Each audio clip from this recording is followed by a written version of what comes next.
नमस्कार, पत्रिका टीवी की इस खास पेशकश में आपका स्वागत है। मैं हूं विकास सोनी। अब आपको मोहम्मद साहब की जीवनी मारवाड़ी में भी पढ़ने को मिलेगी। जी हां, और ये काम किया है झुंझुनू के राजीव शर्मा ने। राजस्थान के झुंझुनू जिले में कोलसिया गांव में रहने वाले राजीव शर्मा ने पैगंबर हजरत मोहम्मद साहब की जीवनी मारवाड़ी में लिखी है, जिसका नाम है पैगंबर रो पैगाम।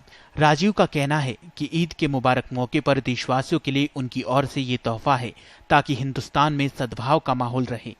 इससे पहले राजीव मारवाड़ी में हनुमान चालीसा, मारवाड़ी में आचार्य महाप्रज्ञ जी के उपदेश और उर्दू में श्याम चालीसा का अनुवाद कर चुके हैं।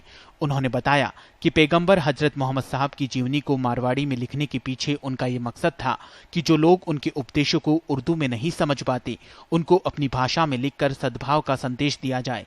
उन्होंने कहा कि विश्व में बढ़ते आतंकवाद को कुछ लोग पैगंबर साहब से जोड़कर देखते हैं कि कुरान की आयतें आतंकवाद की निंदा करती है और हजरत मोहम्मद ने हमेशा इंसानियत का पक्ष लिया था। सुरेश शर्मा, पत्रिका टीवी, राजस्थान।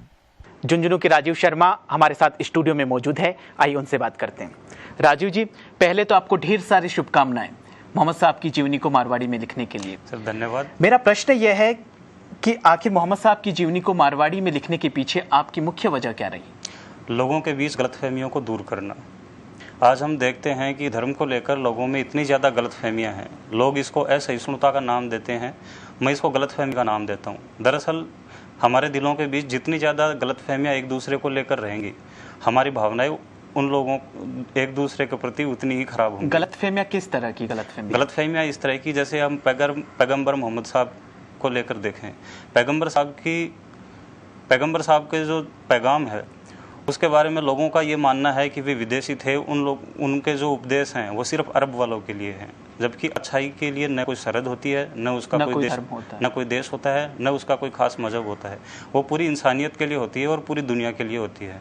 पैगंबर साहब की जीवनी को अगर आप उठाकर देखें तो उसमें ऐसी कई बातें हैं जो जितनी अरब वाले के लिए उपयोगी हैं उतनी रूस वाले के लिए भी जरूरी हैं और उतनी हिंदुस्तान के लिए जरूरी हैं। राजीव जी, आतंकवाद और इस्लाम को जोड़कर देखा जा रहा है, इस पर ये धार्मिक पुस्तकें कुरान या मोहम्मद साहब का, इनके ऊपर क्या कहना है? देखिए, इसमें मैं सिर्फ एक बात कहूँगा, कुरान की कोई भी अगर आप आयत उठाकर देख लीजिए, किसी भी सूरह को पढ़ लीजिए, उसमें कहीं पर भी आतंकवाद का समर्थन नहीं किया गया है। और कुरान पढ़ने से पहले आपको पैगंबर हजरत मोहम्मद सल्लल्लाहु अलैहि वसल्लम को पढ़ना चाहिए, जिन पर कुरान उतरा था। आप उनकी जीवनी को पढ़कर देखिए, उन्होंने पूरे जीवन में सिर्फ और सिर्फ इंसानियत की बातें की थी। जो आदमी अपने दुश्मन को भी माफ़ करने का हौसला रखता है वो आतंकवाद की बात कैसे कर सकता है? तो राजीव जी, इस पूरी मोहम्मद साहब की जीवनी को मारवाड़ी में लिखने में आपको कितना वक्त लगा? किताब को लिखने में मुझे 1 साल लगा और इसकी तैयारी के लिए मुझे कम से कम 10 साल लगे। 10 साल इस चीज़ को लेकर लगे कि मन भर लिखने के लिए आपको मन भर पढ़ना पड़ता है।